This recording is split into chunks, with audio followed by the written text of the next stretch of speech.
আসসালামু আলাইকুম সুপ্রিয় দর্শক, আজ আবারও একটা লোভনীয় স্বাদের কাঁচা আমের আচারের রেসিপি নিয়ে হাজির হয়ে গেলাম।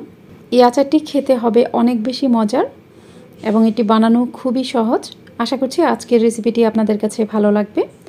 আমার আজকের এই রেসিপিটি আপনাদের কাছে ভালো লাগলে প্লিজ আমার ইউটিউব চ্যানেলটিকে সাবস্ক্রাইব করে পাশে থাকা অল লেখা বাটনটাতে ক্লিক করে দিবেন।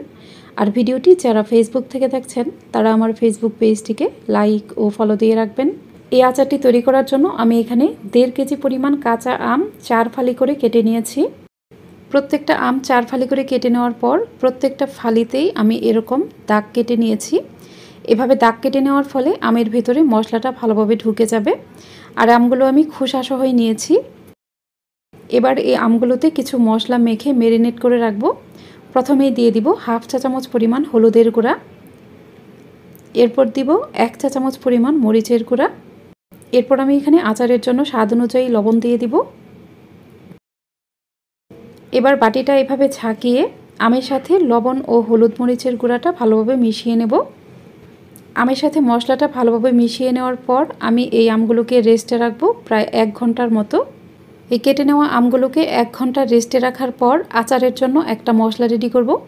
একটা প্যানে প্রথমেই নিয়ে নিব 1/2 টেবিল চামচ পরিমাণ মিষ্টি জিরা অথবা মৌরি, এরপর নিব 1/2 টেবিল চামচ পরিমাণ 5 ফোড়ন, 1/2 টেবিল চামচ পরিমাণ ধনিয়া নিয়ে নিব, এরপর নিয়ে নিব 1 টেবিল চামচ পরিমাণ সাদা সরিষা, এরপর এখানে কয়েকটি শুকনা মরিচ দিয়ে দিব। এই মশলাগুলোকে আমি চুলার মিডিয়ামের থেকেও একটু কম আঁচে সময় নিয়ে ভালোভাবে ভেজে নেব। মশলাগুলোকে অবশ্যই ভালোভাবে ভেজে নিতে হবে। খেয়াল রাখবেন মশলাগুলো যেন পুড়ে না যায়। মশলার কালারটা যখন চেঞ্জ হয়ে যাবে তখন বুঝবেন এগুলো ভাজা হয়ে গেছে। এ পর্যায়ে মশলা থেকে খুব সুন্দর একটা সুঘ্রাণ বের হবে। মশলা থেকে যখন খুব সুন্দর একটা সুঘ্রাণ বের হবে তখন চুলাটা বন্ধ করে দিব। এরপর আমি এই মশলাগুলোকে ঠান্ডা করে নিব। ঠান্ডা হয়ে যাওয়ার পর এগুলো ব্লেন্ডারে গুঁড়া করে নিব। এবার আচার বানাতে চলে যাব। প্যানে দিয়ে দিব 1.25 কাপ পরিমাণ সরিষার তেল। তেলটা গরম হয়ে গেলে এখানে দিয়ে দিব থেতো করে নেওয়া আদা ও রসুন। এখানে আমি কিছু রসুন ও আদার খোসা ছাড়িয়ে এগুলো শিলপাটাতে থেতো করে নিয়েছি। এই আমের আচারে রসুন দিলে কিন্তু আচারের টেস্ট খুবই ভালো আসে, তাই পরবর্তীতে আমি এখানে আরও কিছু রসুনের কোয়া অ্যাড করব। এবার আমি এখানে দিয়ে দিব কিছু থেতো করে নেওয়া কাঁচামরিচ। এবার এই মশলাগুলোকে তেলের সাথে ভালোভাবে ভেজে নেব। মশলাগুলোকে একটু ভেজে নেওয়ার পর আমি এখানে 2টি শুকনা মরিচ মাঝখান দিয়ে এভাবে ভেঙে দিয়ে দিব। এবার সব কিছুই ভালোভাবে ভেজে নেব। তেলের সাথে মশলাগুলো ভালোভাবে ভেজে নেওয়া হয়ে গেলে আমি এখানে ম্যারিনেট করে নেওয়া আমগুলো দিয়ে দিব। আমগুলোকে তেলের সাথে ভালোভাবে ভেজে নেব। এই আমগুলোকে অবশ্যই তেলের সাথে একটু ভালোভাবে ভেজে নেবেন, তাহলে আচারটা খেতে অনেক ভালো লাগবে। আমগুলো যখন খুব ভালোভাবে ভাজা হয়ে যাবে তখন আমি এখানে চিনি দিয়ে দিব। এখানে আমি 1.5 কেজি আমের জন্য 1.5 কাপ পরিমাণ চিনি দিয়ে দিব। এরপর এখানে দিয়ে দিব 1/2 কাপ পরিমাণ ভিনেগার অথবা সাদা সিরকা। ভিনেগারটা কিন্তু একদম কম দিবেন না, ভিনেগারটা একটু বেশি দিবেন, তাহলে আচারটা অনেক দিন পর্যন্ত ভালো থাকবে। এবার আমি এখানে কিছু রসুনের কোয়া দিয়ে দিব। এ পর্যায়ে রসুনের কোয়া দেওয়ার ফলে রসুনের কোয়াগুলো ভেঙে যাবে না, এগুলো আস্তে আস্তেই থাকবে। আচারের সাথে যখন রসুনটা থাকবে তখন এই আচারটা খেতে কিন্তু অনেক বেশি ভালো লাগবে।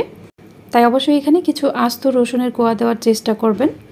আচারটাকে এই পর্যায়ে আর খুব বেশি নাড়াচাড়া করব না, খুব বেশি নাড়াচাড়া করলে কিন্তু আমগুলো ভেঙে যেতে পারে। আপনারা অবশ্যই এই আচারটা বানাতে একটু ছড়ানো বড় পাত্র ব্যবহার করবেন, তাহলে দেখবেন আমগুলো এরকম আস্তে আস্তেই থাকবে। আমি আচারটাকে মাঝে মাঝে আলতো হাতে একটু করে নেড়ে দিব যেন নিচে লেগে না যায়। আর চিনির শিরাটা ঘন হওয়া পর্যন্ত অপেক্ষা করব। চিনির শিরাটা যখন ঘন হয়ে যাবে তখন এখানে মশলা অ্যাড করতে হবে, তাই আমি চিনির শিরাটা ঘন হয়ে যাওয়া পর্যন্ত অপেক্ষা করব। একটু পর পর আলতো হাতে এরকম করে একটু নেড়ে দিবেন। কয়েক মিনিট পর দেখুন চিনির শিরাটা কিন্তু অনেকটা ঘন হয়ে গেছে। এখন আমি এখানে যে মশলাটাকে তেলে গুঁড়া করে রেখেছিলাম সেটা দিয়ে দিব। এরপর দিয়ে দিব 1 চা চামচ পরিমাণ বিট লবণ। আচারে মশলাটা দেওয়ার পর এটা আলতো হাতে নেড়ে মিশিয়ে নেব। আমি এখানে নরম আটির আম নিয়েছি, আসলে আমি শক্ত আটির আমটা হাতের কাছে পাইনি। আপনারা এই আচারটা বানাতে হলে অবশ্যই একটু শক্ত আটির আম নেবেন। নরম আটির আম নেওয়ার ফলে আমার আমগুলো কিন্তু অনেকটা ভেঙে গেছে, তাই অবশ্যই চেষ্টা করবেন শক্ত আটির আম নিতে, তাহলে দেখবেন আমগুলো ভেঙেও যাবে না এবং আচারটা খেতেও ভালো লাগবে, দেখতেও সুন্দর লাগবে। মশলা দেওয়ার পর আমি আচারটাকে একটু নেড়েচেড়ে মিশিয়ে নেব। নেড়েচেড়ে ভালোভাবে মিশিয়ে নেওয়ার পরেই আমি চুলাটা বন্ধ করে দিব। আমার এই শিরাটা কিন্তু অনেক ঘন হয়ে গেছে। ঠান্ডা হয়ে যাওয়ার পর এই শিরাটা আরও অনেকটাই ঘন হয়ে যাবে।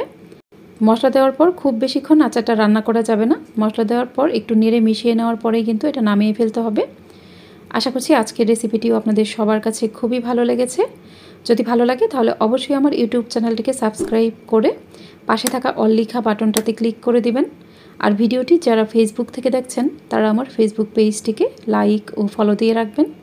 আজ এ পর্যন্তই। এরপর আবারও হাজির হব আরও নতুন ও সহজ কোনো রেসিপি নিয়ে। সে পর্যন্ত সবাই অনেক বেশি ভালো থাকবেন। আল্লাহ হাফেজ।